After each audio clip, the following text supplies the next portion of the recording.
ஜெபிக்கும் நாளெல்லாம் சுபவேளை.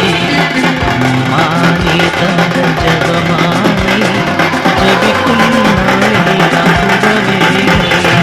அன்றாடம் ஓடி உயர்வடைந்தோம், மன்றாடும் நலன்கள் உடனடைந்தோம். அன்றாடம் ஓடி உயர்வடைந்தோம், மன்றாடும் நலன்கள் உடனடைந்தோம். அம்மா நீ தந்த ஜெபமாலை ஜெபிக்கும் நாளெல்லாம் சுபவே.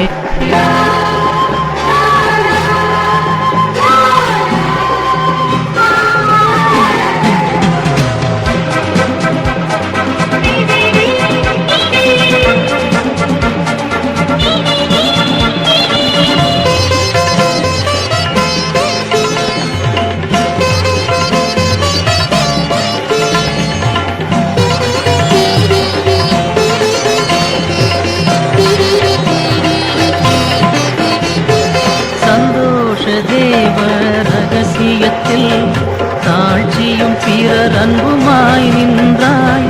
சந்தோஷ தேவ ரகசியத்தில் தாழ்ச்சியும் பிறர் அன்புமாய் நின்றாய். எம் தோஷம் தீர இயேசுபிரான் உம் அன்பு மகனானார். அவரை காணிக்கை தந்து கலங்கியதும் காணாமல் தேடி புலம்பியதும் வீணாகவில்லை தாய்மரியே. உன் வாழ்வு எமக்கு முன்மாதிரியே.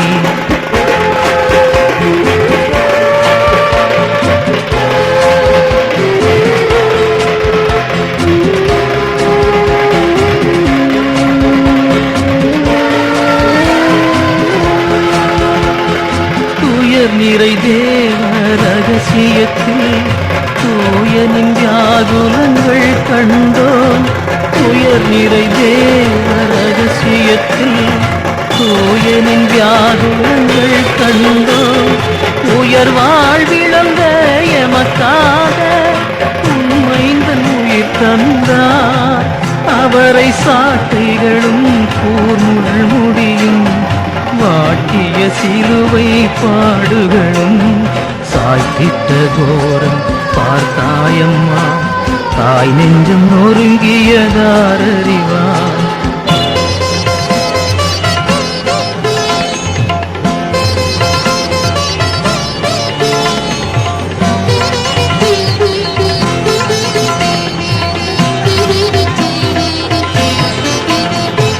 மகிமையின் தேவ ரகசியத்தில் மாதாவும் மாண்பினை கண்டோமே. மகிமையின் தேவ ரகசியத்தில் மாதாவும் மாண்பினை கண்டோமே. சாகாமை கொண்ட நின் மகனார் சாவினை வென்றெழுந்தார். அவரே ஆவியால் உன்னை நிரப்பியதும் தாயுன்னை வானுக்கு எழுப்பியதும் மூலகரசி ஆக்கியதும் மாதாவும் அன்புக்கு தகும் பரிசே. அம்மா நீ தந்த ஜெபமாலை ஜெபிக்கும் நாளெல்லாம் சுபவேளை. அன்றாடம் ஜெபமாலை ஜெபியுங்கள், எப்பொழுதும் உங்களுக்கு அந்த அமைதியானது கிடைக்கும். அமைதியானது கிடைக்கும் என்று சொல்கிறார். அன்புக்குரியவர்களே, திருப்பலிக்கு அடுத்து ஒரு மிகப்பெரிய ஒரு பக்தி நிகழ்ச்சி இருக்கிறது என்றால் அது ஜெபமாலை தான். மரியே வாழ்க, ஜெபமாலை தான் என்று நம்முடைய திருத்தந்தை பிரான்சிஸ் அவர்களே நமக்கு எடுத்துரைக்கிறார். ஆகவே நாம் குடும்பமாக இணைந்து முடிந்தவரை பங்காக இணைந்து மாலை வேளையிலே இந்த மாதம் முழுவதும் ஜெபமாலை ஜெபித்து நம்முடைய பங்கிற்காக, நம்முடைய குடும்பங்களுக்காக, நம்முடைய பிள்ளைகளுக்காக, நோய்வாய்ப்பட்டு இருக்கிற ஒவ்வொருவரையுமே இந்த மாதம் முழுவதும் நாம் ஒப்புக் கொடுத்து இந்த ஜெபமாலையை ஜெபிக்க நாம் கடமை